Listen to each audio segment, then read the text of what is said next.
Hi everyone, I am Priyanka. Today we'll be discussing the last lecture of the microwave spectroscopy. So today we'll be discussing what are the applications of the microwave spectroscopy. So applications को पहुंचने तक या फिर उसे discuss करने से पहले let us revise what we have studied or discussed in the previous lecture. So last वाले lecture में हमने देखा था कि Stark effect क्या होता है. So जब भी हम किसी भी rotational spectrum को record करते हैं in the presence of strong electric field, जो भी हमारी स्पेक्ट्रल लाइंस होती हैं वो स्प्लिट हो जाती हैं और शिफ्ट हो जाती हैं, राइट? क्यों ऐसा हो रहा है? Because of the strong electric field, right?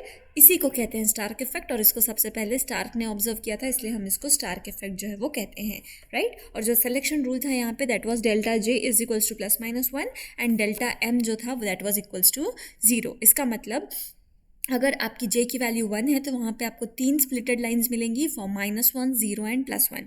If you have j is equals to 2 you will have -2, -1, 0, +1 and +2. If you have j is equals to 3 then you have -3, -2, -1, 0, +1, +2 and +3. So ऐसी lines जो हैं आपको, इतनी splitted lines जो हैं वो आपको मिलेंगी, right? Then we have discussed about the microwave spectrophotometer. यहाँ पे हमने इसके कुछ एसेंशियल कंपोनेंट्स को हमने डिस्कस किया था. So the first was the source and the monochromator.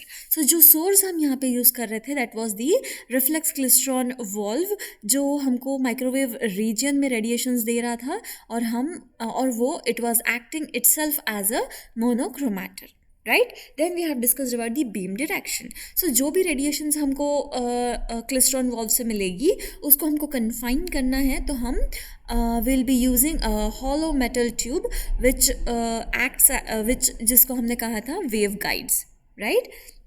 Then we have the sample and the sample holder. So sample holder भी एक हॉलो ट्यूब होता है जिसको माइका की विंडोज़ होती हैं और एक स्मॉल ओपनिंग होती है ताकि आप वहाँ पे गैशियस सैम्पल्स जो हैं वो इंजेक्ट कर सकें. And talking about the samples, so यहाँ पे जो आपके सैम्पल्स हैं वो सिर्फ आप गैशियस ही होने चाहिए. लिक्विड्स और सॉलिड्स भी आप कर सकते हैं, but then there vapour pressure should be greater than 0.01 mm of the mercury, right? Then we have discussed about the detector.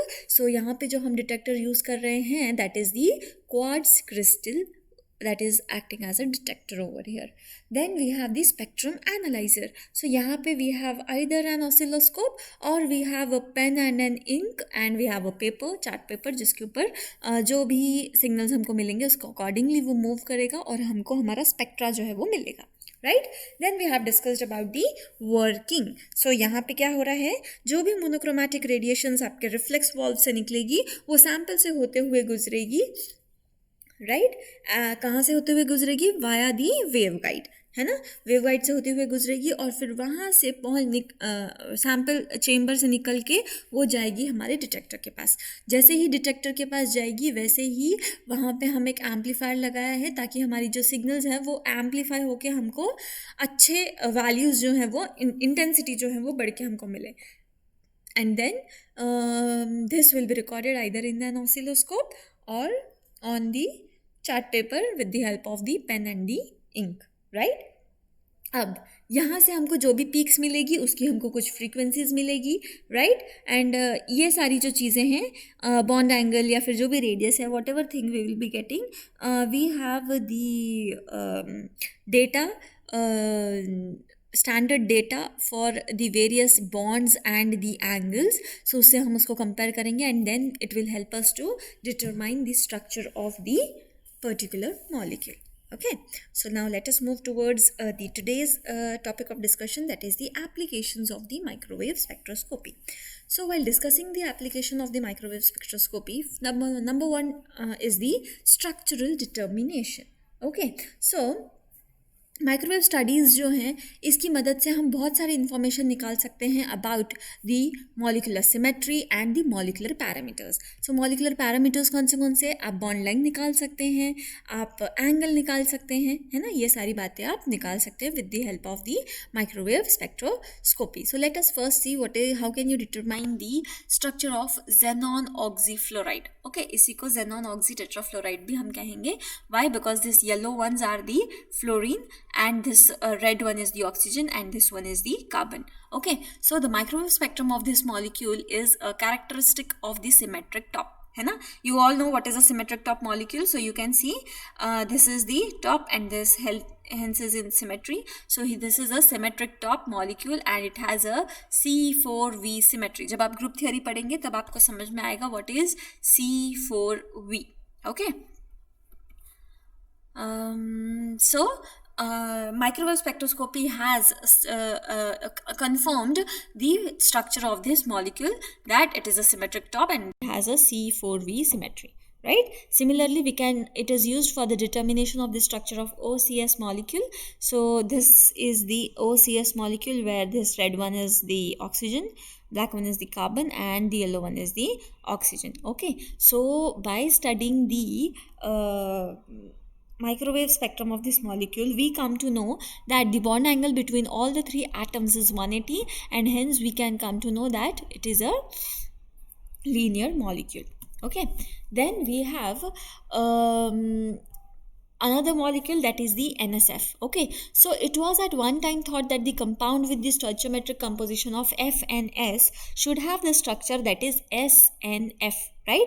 Lekin microwave spectroscopic experiments, they have proved, or they have the evidence that this SNF molecule is a non-linear molecule with the atomic order of NSF, right? So SNF is not the bonding pattern. The bonding pattern is NSF, और इसका bond angle जो मिला है वो मिला है 117 degree. Okay, so this is how the structure of the NSF.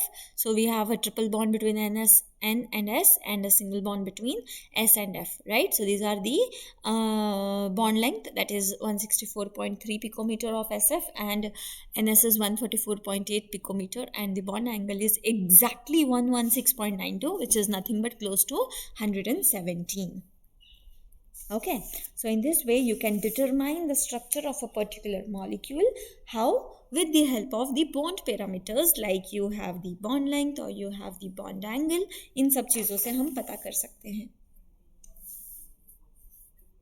ऐसे बहुत सारे और भी मॉलिक्यूल्स हैं जहाँ जिसकी ज्योमेट्री जो है या फिर उसका स्ट्रक्चर जो है वो माइक्रोवेव स्पेक्ट्रोस्कोपी की मदद से कंफर्म किया गया है. Right? The next is, how will you determine the isotopic mass of a particular atom in a molecule? Okay, so for example, let us see what is the isotopic mass of carbon-13. So we know that this particular thing is given, that is the rotational constant B of carbon monoxide, but the isotope of carbon is carbon-12 over here, that is 1.921175, and that of carbon-13 is 1.836685 centimeter inverse. Okay, so now we know the rotational constant B is inversely proportional to moment of inertia, right? And we know that moment of inertia is directly proportional to mu, right? Therefore now we have B is inversely proportional to I, therefore B will be inversely proportional to mu also, and mu is nothing but the reduced mass. Okay, so now here we have, so since B is inversely proportional to mu, so we have 2 mu over here. So we will first calculate the ratio of this.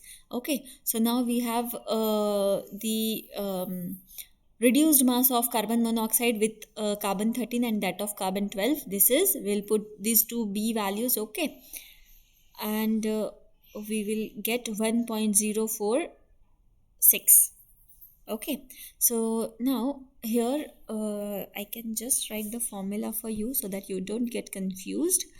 So the formula here comes out to be, this is B for carbon 13 CO upon B of carbon 12 CO, that is equals to,